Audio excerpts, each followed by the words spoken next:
So, ladies and gentlemen, we are now back with Mr. Arthur Lang, Group CFO Hello. of Singtel. And we're very happy to have you back again. Oh, thank you, Lou. Yeah. Nice to be back. It's very heartwarming to know that for Singapore investors in Singtel, there's a great plan ahead, and they have been rewarded with a phenomenal share price rise, No lah. except me. Okay, that one you still owe me I know, one I still lunch. owe you, yes. Yeah, but let's today we'll probably touch on a few things. Number one is let's take a look at the Singapore landscape of competition, and and also for investors what to look forward to. And last part, most important is what are your grand plans, and can we hit 100 billion to 200 billion market cap, that kind of thing, right? So then the share price, papa. So anyway, Yes. so let's talk a little bit about the Singapore telco competitive landscape first, right? Wow, so many players. Okay, I lost count. Cannot even remember. And the funny thing is, some of them, these little names are also part of Singtel, right? Yes, Yeah. correct, yes. So, first of all, maybe you describe a bit of the landscape, because that's the only Can. thing most of us see. Can. But actually, Singtel Singapore is only a small part of business, right? Yes, for Singtel Group. Yeah. Yes, Right? correct. But yes. never mind, let's talk a little bit Yeah, about it. talk a little And bit. then, more importantly, in the future, do you foresee consolidation? This guy buy this. You want to buy anyone or not? That kind of thing, right? And then, and what does it mean for, of course, eventually, what does it mean for our shareholders? Okay, sure. So you're right. Singapore is one of the most crowded telco markets around the region, right? Today, if you look at just who has the license, so who are the licensed operators? There are 4 in Singapore, but that's not including, as you rightly said, they are what we call MVNOs. So these are smaller players. MVNO? They focus. They don't have the license. They wholesale. That means they buy network capacity from the 4 licensed operators, and then they target certain segments of the population. Some target the digital seniors, some target tourists, some target students, foreign students especially, or some foreign workers. So this, what we call MVNOs, and I think there are about 12 to 15 of them. So there's a lot of them, right? And you're right. Some of them are labeled our competitors or us under a licensed operator. But be there as it may, we've got a lot of players, right? Of course, competition is something that is good for the country or any market. It is good because, one, as a customer, I'm very happy. Your prices are under control. It's not very expensive. But I think equally important, it brings out innovation out of competition. But there's also the element of over-competition, right? Where prices are really beaten down to a bloodletting, exactly, to an unsustainable level. And unsustainable is because you see companies are losing money. Some operators are losing money as a result of this over-competition. If you look at other markets, you are actually seeing that there is a fair level of price repair coming back to the market because there are fewer players. So Thailand has 2 players, India has 3 players, Philippines has 3, Indonesia has 3. So even China, a big market, has 3 players. So I think, I think what's important is to make sure that this industry is sustainable. Sustainable means that the prices are kept at an affordable level for customers. That's very, very important. But equally important is the network, the services are reliable. And when I say reliable, it's because you must ensure that these operators, in addition to having, investing in networks and 4G, 5G, hopefully next time, got 6G coming out, we need sufficient capital to invest in these services. But more importantly now, Lou, you look now with telcos now being seen as critical infrastructure. Cybersecurity risk is a very big issue. You hear, a lot of ministers talking about it. Number 2 is scams. And number 3 is AI, right? All this would require all the operators to invest a lot of capital to make sure that the network is resilient, can fight against any cyber attacks, can fight against scams. That's why Singtel, we invested and we have this anti-scam software, right? The government also has provided anti-scam services to make sure that the network is protected from harm, from imparting harm from scammers and all that. And then now we are also investing and putting AI into the network, right? All this requires capital. So sometimes I'm also scared if there's over competition, will these operators, they will always focus on the short term, right? The next quarter, can they be profitable? But they don't invest into the long term. And with all these trends like cyber, scam, AI, we need to be able to invest for the medium to long term. So hopefully the the industry in Singapore will kind of stabilize, lah, right? And today, I think as you said, right, is there consolidation buying? I mean, you have heard Simba is buying M1. Yeah. This time like that David makan Goliath, man. I think the markets were quite surprised by this news, lah. But it's, I think, good for the industry, right? Again, with three players, well, hopefully, if this merger happens, three players will give sufficient competition, right, to the market to make prices affordable. But at the same time, I think allows the operators to still make a decent return so that they can reinvest back into the network. So hopefully it will pass. I think it's something that, and then we will support whatever it takes to make sure that our network services in Singapore are resilient and well protected. I see. Yeah. Okay. I think that's great, and I hope that with this consolidation, please don't increase price. Okay, everybody. Yeah. But so that we all. The funny, right? If you wear the hat of a shareholder, correct, exactly, correct. The consumer, two different things. Yeah, no, but we will always do what is right. I mean, we are not. Singtel has been here for forever, right? 100 over years. 100 over years, yes. Right? We also don't want to, just because this year we want to earn a lot of money, we charge crazy prices, and then we lose our customers. Very good. Right? Customer loyalty, customer stickiness, what we're doing right for our customer is actually much more important. Doing right is, of course, making it affordable, but also make sure we protect them from scams, from cyber attacks, and also hopefully make the network a bit more AI friendly and all that, which quality. Actually help quality. I think it's amazing because you can think with AI in our network, it protects the network, especially our seniors, right, who are really the vulnerable lot. Exactly. Yes, yeah, correct. Okay, let's now dovetail into some of your activities you are doing right now. I noticed all the years never come and look for me, and suddenly right now, suddenly now can look for me. Yes, okay? Yes, correct. And I think you all are doing something quite different. Yes. Last time you only go and talk to investor media and news media and all this. Nowadays you are engaging a lot of the retail investors. Yes. And we did a retail investor event. That was very good, very well received. A lot of our followers were there. Yeah. Why this sudden shift? Why the sudden shift? Yeah, sudden shift. Okay. And with this, does it mean more dividends coming or things like that? I'll explain more. You're right. I mean, it's only something that we've recently done. But I only became CFO in 21, right? So when I took over, I think the first and foremost, and Moon also became CEO 3 months, and then 3 months later I became CFO.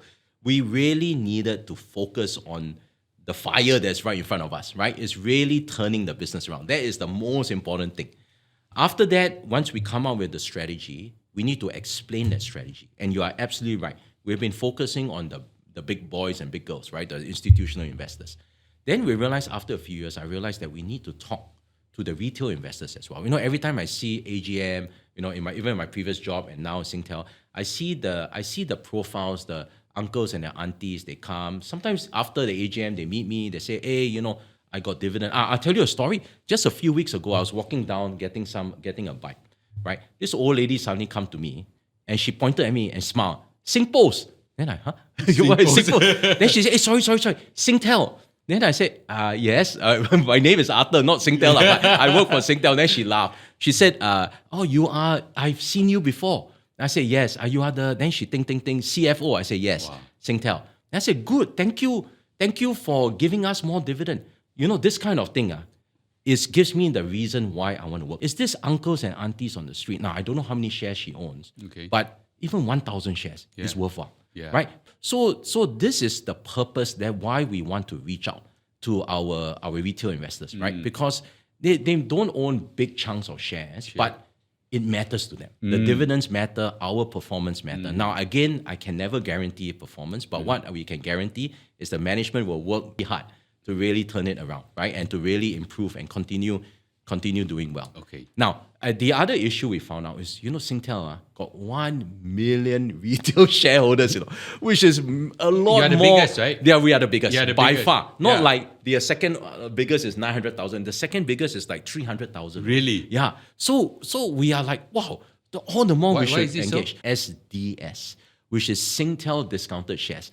Other companies, other listcos don't have one. That's many years ago, yes. they gave you your CPF one. Correct. 1993. They give 2 batch, I think, or something like that. Actually, I think got 3 batches. Okay. But it's okay. The first batch is at IPO. Sure. The government said, when Singtel IPO, we want to share the benefits of Singapore's economic, performance with all of Singaporeans. So I think they were the Singaporeans got a discounted to the IPO price. So participation was very high. Yep. And then there's loyalty shares that they Yep. gave, right? Where they say, if you held the shares, we'll give you more. I think in the subsequent years, they were given. So, and we were the only company that had this SDS. Correct. No other companies had Correct. it, right? So that's why today, I also, I for many years, I forgot about SDS. So today, if you look at any person owning our shares, you could hold the shares through your CDP account or through your own broker, or you could have, and you can have SDS shares in your CPF account.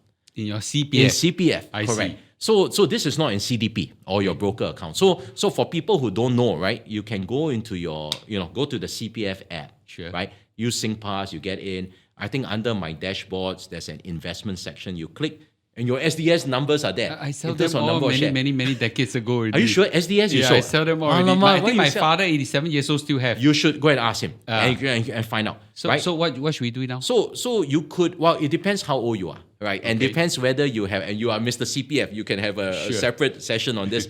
But basically if you are 55 and above, and if you meet the full retirement sum requirement, right? You have actually a lot of flexibility on those SDS shares. You could, number one, you can keep it in there, of course, or you can open a CDP account, or you already have it, you can transfer it, or you can sell it, right? The shares. But if you decide not to sell, right, and ride the upside and the potential of Singtel, you your transfer share it. will go up to $6-7. Okay, I never say anything. At least. You say what? At You say least. what? So if you can transfer the shares to CDP, actually got benefit. You know why? Why? Because every year we pay this dividend. Yes. Right? If it stays in your ordinary CPF account, let's say you get $800 dividend. Sure. Right? It goes into your ordinary account. Yes. Right? Then how? You can your ordinary account, if you want to keep it inside, you only earn 2.5% from your ordinary account. Yes. If it's in your CDP account, you get your $800 of dividend. You can say, I want the $800 and buy more Singtel shares, which our dividend yield is 4 to 5%. Right? So you generate have a from lot the more 800 flexibility. a lot more flexibility, or go and buy other shares. I see. Or you can withdraw Use and take it. out the money and go on holiday Enjoy. in Japan, or buy me lunch lah. Right? See that, yeah. So there's flexibility. So actually it's SDF, but of course you have to be 55 years and above and have your full retirement sum lah. Yeah. Wow. Okay. Yeah. So got flexibility lah. So yes. SDS, SDS. when possible, the Singtel discounted shares move to your CDP. Don't let it get Yes. stuck in your CPF. In CPF account, Okay, correct. very good. Yeah, but you must meet those requirements lah. Of course. Correct. Yes. Okay.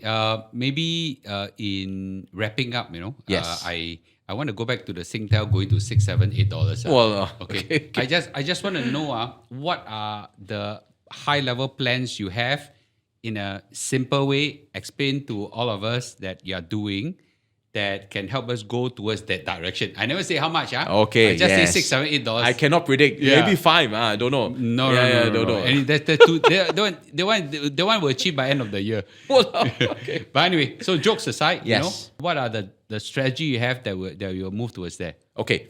So maybe I do short term, long term lah. Like good. any responsible CFO must always think short term, long term. Short term meaning now till 28.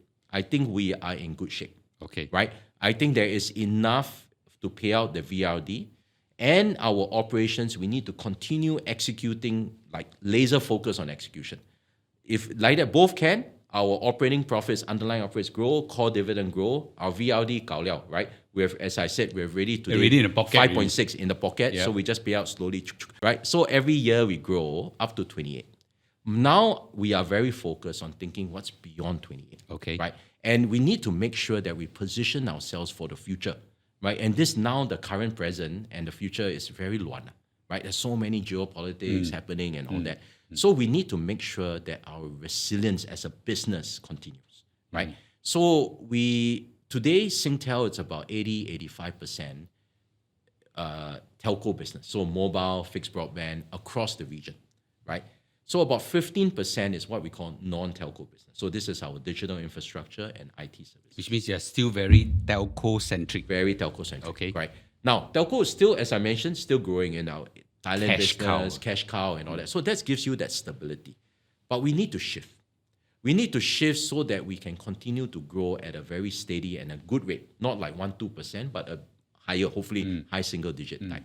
So we need to shift, and we are shifting to digital infrastructure and digital services through NCS, right? And hopefully this shift, right? And now when I say shift, it doesn't mean we sell out of the telco business. It can be, but it also means we invest more into the non-telco business. That's why we are Growth very focused. engine. Growth engine. Growth Yes, engine. correct. So we're looking at the mix maybe over the future, next maybe beyond 2030.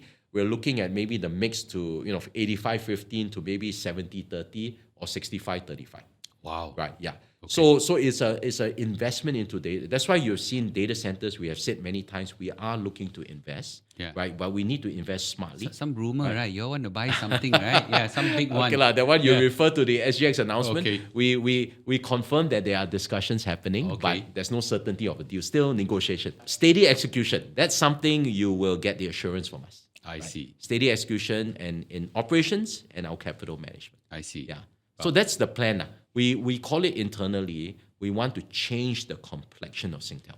Oh, Right. complexion. Complexion, yeah. Wow. It's a nice one. I know, yeah, but I want to change it. Right. We want to change it to make it more not just a stable cash flow yield business, but we call it total shareholder return.